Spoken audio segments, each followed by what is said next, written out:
Foi uma coisa meio revolucionária, né? Nunca ninguém tinha pensado nisso. E eu acabei mostrando que se você comprar 1.000 ações por mês durante 30 anos, você fica milionário. Fizer, ou quem der início a um projeto igual ao meu hoje, com certeza ele vai ser contemplado no futuro. Forma como o dividendo é pago. Ali está escrito se a empresa vai distribuir dividendos mensais, trimestrais, semestrais ou anuais. Muitas vezes também está definido em que meses serão feitas essas distribuições.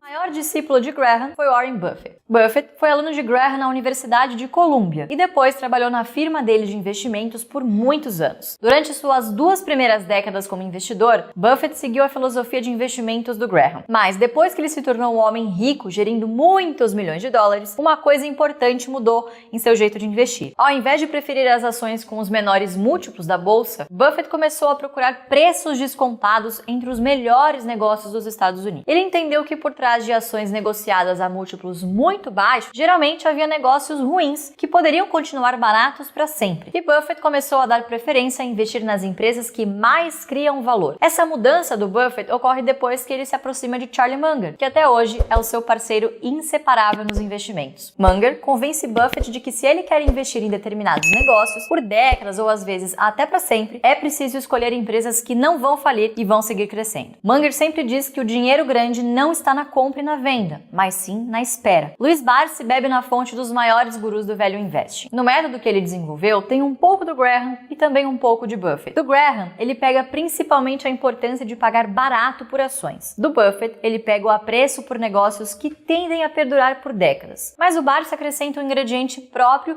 na sua receita de velho investing. Mais do que todos os outros, o Barsi usa como principal critério para a escolha de ações os dividendos. É lógico que ele não vai só olhar os dividendos na sua tomada de decisão. O Barsi também acompanha os ativos da companhia, a qualidade e a confiabilidade dos seus administradores, a perenidade dos negócios, as regras do seu estatuto, etc. Mas os dividendos passam a ser o filtro primordial da estratégia. Seria impossível ele estudar todas as 400 empresas da B3 sozinho. Então, o primeiro filtro que ele faz é praticamente só estudar a fundo as empresas que costumam distribuir bons dividendos. Se a companhia paga um dividendo muito maior que a média, ele vai se interessar por saber mais. Já se a empresa nunca paga dividendos ou quando paga vem aquela merrequinha para o investidor, é bem provável que ele não se interesse pelo negócio. Porque as ações são como as vacas, elas são o seu patrimônio. Se você não matar a vaca para comer a carne, pode beber leite todos os dias, que serão seus dividendos. E você também pode vender parte do leite produzido para comprar cada vez mais vacas. Com o tempo, o seu rebanho só vai crescer e você terá cada vez mais leite. Barsi queria formar o seu rebanho e começou a estudar qual ação da bolsa poderia ser a vaca leiteira que garantiria a sua aposentadoria. Após alguns meses, chegou à conclusão de que as ações da CESP seriam o seu alvo ideal. Era uma empresa segura que vendia um bem essencial, energia. A empresa tinha ótimas usinas hidrelétricas que geravam caixa suficiente para garantir um retorno em dividendos de mais ou menos 10% ao ano na época. A tese do Barsi é que ele teria de fazer um esforço de poupança por aproximadamente 5 anos para comprar 1.000 ações por mês da CESP. Depois desses 5 anos, o reinvestimento dos próprios dividendos distribuídos pela CESP permitiria que ele seguisse comprando 1.000 ações por mês, sem fazer mais nenhum esforço de poupança. E o Barsi traçou a meta de comprar 100.000 ações da CESP porque achava que isso já seria suficiente para garantir a sua aposentadoria. O plano tinha 3 pilares. O primeiro era prioridade. Naturalmente, o Barsi não deixaria de comer nem de viver para alcançar o seu objetivo, mas todo o dinheiro que sobrava era direcionado para as ações da CESP. O segundo pilar era a paciência. O Barsi sabia que estava numa maratona e não em uma corrida de 100 metros. Ele não estava atrás de ganhos rápidos. Ele não queria comprar e vender loucamente, não queria especular. A sua prioridade era a aposentadoria em 30 anos. E para isso, ele queria acumular 100.000 ações da CESP, comprando um pouquinho a cada mês. O terceiro pilar do plano era a disciplina. Ele não desistiria do plano, mesmo que as suas ações caíssem 50%. Eu fiz um trabalho propondo o cidadão comprar 1.000 ações por mês durante 30 anos. Por quê? Porque eu interpretei interpretei o seguinte: você para se aposentar pela compulsória, você precisa contribuir 30 anos, e se você comprar 1.000 ações por mês durante 30 anos? Foi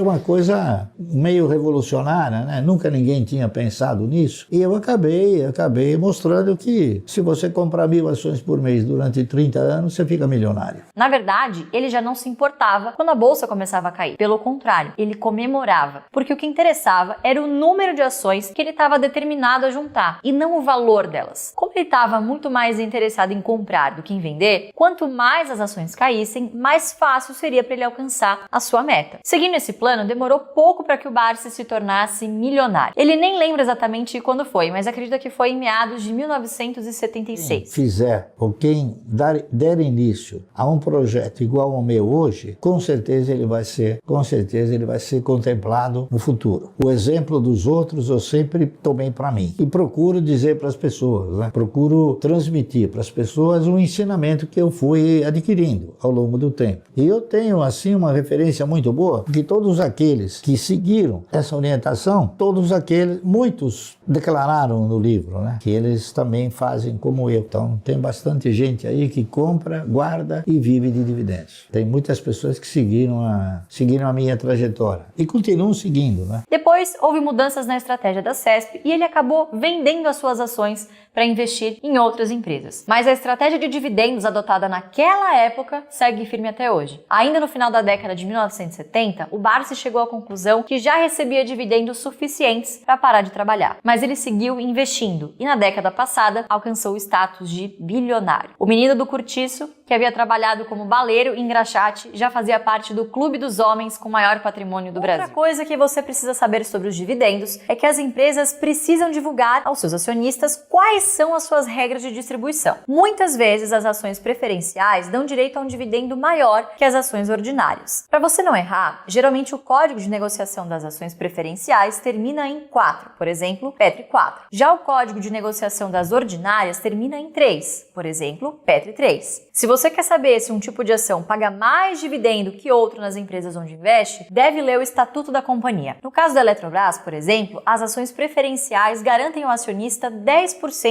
mais dividendos que as ordinárias. O Estatuto também estabelece o dividendo mínimo obrigatório a ser distribuído aos acionistas. A Lei 6.404 de 1976 instituiu o dividendo mínimo obrigatório. Ali está escrito que o Estatuto de toda empresa da Bolsa precisa definir qual vai ser o dividendo anual mínimo a ser distribuído. O dividendo pode ser um percentual do lucro líquido, um percentual do EBITDA, um percentual do fluxo de caixa. Caso o Estatuto da Companhia seja omisso e não preveja nada disso, a lei estabeleceu que o dividendo mínimo obrigatório será de 25% do lucro líquido. A maioria das empresas acabou adotando essa regra de 25% como lucro mínimo. Mas o Magazine Luiza, por exemplo, definiu o dividendo mínimo em 15% do lucro. A Vale estabeleceu que seria 30% do EBITDA, descontado dos investimentos. Cabe a você, investidor, ler o Estatuto das Empresas onde investe e descobrir qual é essa regra. Mas nada impede que uma empresa com dividendo mínimo de 25% acabe distribuindo 50%, 100% ou até 150% do lucro num determinado ano. O Estatuto também vai prever a forma como o dividendo é pago. Ali está escrito se a empresa vai distribuir dividendos mensais, trimestrais, semestrais ou anuais. Muitas vezes também está definido em que meses serão feitas essas distribuições. O valor pago em cada período precisa ser aprovado em reunião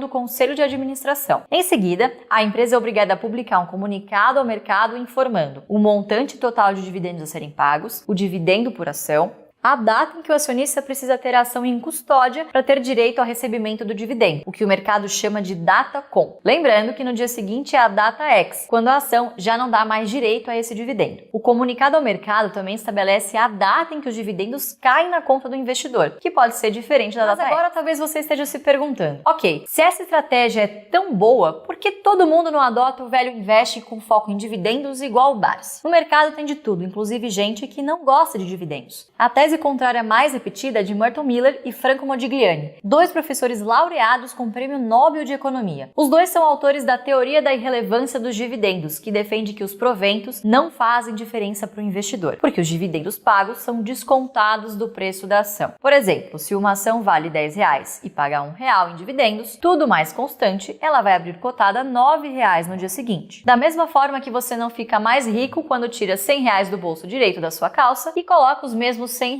no bolso esquerdo. O investidor também não fica mais rico quando o dividendo cai na conta. Você pode até concordar que a teoria dos dois ganhadores do Nobel até faz sentido lógico, mas o que então explicaria a performance acima da média das ações de dividendos em todo o mundo? A gente acredita que a teoria da irrelevância dos dividendos é uma análise muito simplista e, por isso, errada. Tem ao menos 7 motivos para que as ações de dividendos tenham um rendimento maior que a média. O primeiro fator é a teoria do pássaro na mão, inicialmente defendida por Benjamin Graham. A tese do professor de Colômbia é que mais vale um pássaro na mão do que 2 voando. Ou seja, para o investidor é muito mais interessante ter a certeza de receber parte do lucro de uma empresa hoje do que ficar na expectativa de que esse dinheiro seja reinvestido pela companhia a uma taxa de retorno adequada e gere um dividendo ainda maior no futuro. Graham defendia que qualquer investimento que uma empresa decida fazer hoje é só uma promessa de retorno futuro. Essa promessa pode ou não se realizar, mas hoje isso é só esperança ou especulação. Qualquer empresa pode contar ao mercado uma história linda sobre as suas perspectivas futuras, mas poucas de verdade conseguem elevar os seus dividendos todos os anos. Já o dividendo pago hoje é algo sólido e tangível que reduz o risco de um investimento futuro dar errado. Como a incerteza do negócio é menor, o custo de capital da companhia também fica menor e isso gera valor ao acionista. Graham admitia que isso era contraintuitivo e explicava assim o paradoxo. O valor de mercado de uma empresa é aumentado por meio da retirada de valor, o dividendo. O segundo motivo para a performance superior das pagadoras de dividendo é que essas ações tendem a cair menos nas crises. Porque quando o preço dessas ações cai muito, o dividend yield automaticamente fica mais interessante. Então, os investidores que recebem os seus dividendos correm para reinvestir o dinheiro nesses papéis,